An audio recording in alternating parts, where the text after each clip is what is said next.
Jedrick Wills had an opportunity to take number 73 for his uniform number. Joe Thomas said, "Yeah, go to it."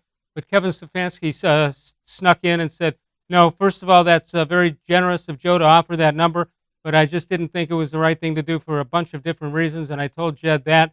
The good news is I get to assign these numbers, so I made sure what numbers were available." So Wills is going to be number 71, so you can still retire Joe Thomas's number whenever you want to do that. Any thought on that?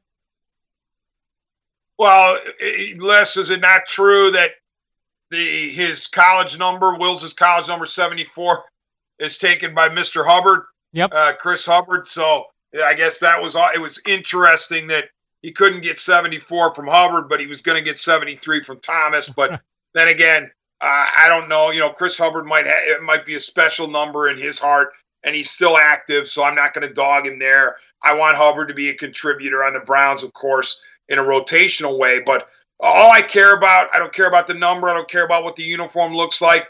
I just want a guy who can play. And by most accounts, if not all accounts, Jedrick Wills is a legit prospect. I do know this, Les, we talked on last week's show. Wills was thought very highly of by a lot of people.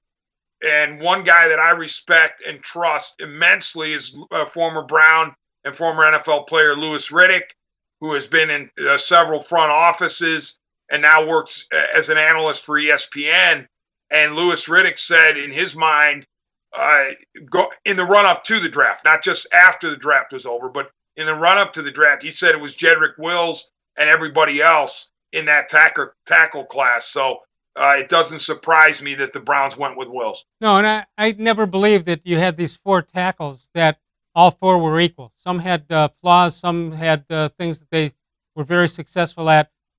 They weren't equal. There were probably a whole variety of answers or reasons why somebody thought one of the guys was number one, somebody else number two. But as good as they all are, they couldn't have been equal. So it was the Browns who had that pick at the 10th spot, and they went with their guy, Jedrick Wills Jr.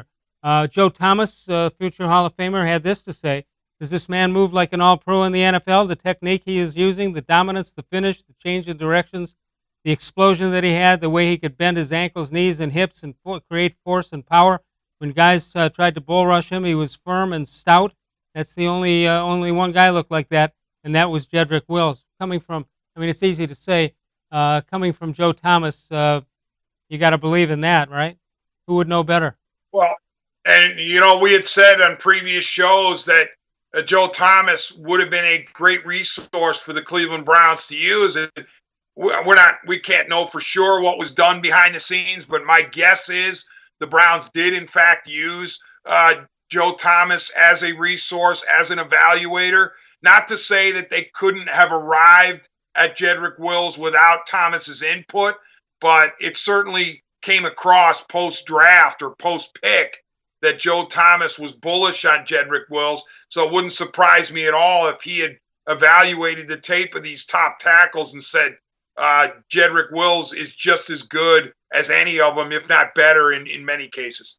Well, give credit to the Browns coaching staff and Kevin Stefanski, because Joe is not a regular member of the coaching staff, but the ones who are said apparently went with the program. And I remember I was doing arena football at one time, the Thunderbolts, and I was doing it with Eddie Johnson, the assassin, great linebacker. And the coach and Eddie would go up and try to help some of the players defensively. And the coach actually said, "Eddie, I'd appreciate if you stay away from my guys. I don't want them to get into bad habits."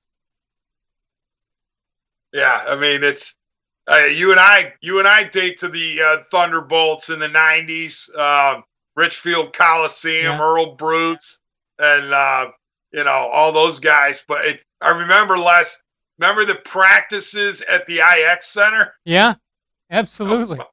The old plant tank. The Thunderbolts. Or tank plant, rather. All right, Joe Thomas. We everybody knows about the quarterbacks, how many they have, and they have shirts with all the names. How about the following guys? Since Joe got hurt in Week 7 of 2017, all these guys have seen considerable snaps in each throughout that season. Spencer Durango, Desmond Harrison, Greg Robinson, Kendall Lamb, Chris Hubbard, and Justin McCray. We got to have the new shirts. new jerseys with all those names on it. Yeah, I mean, for Baker Mayfield's sake, I sure hope that the buck stops with Mr. Wills, because otherwise Mayfield he won't emerge from the season in one piece. But you think about where the Browns are now as opposed to where they were a couple of months ago on the offensive line, and you feel so much better as a Browns fan when you realize you have Wills on one side and Jack Conklin on the other, when you had neither on one of them when the offseason began. No question.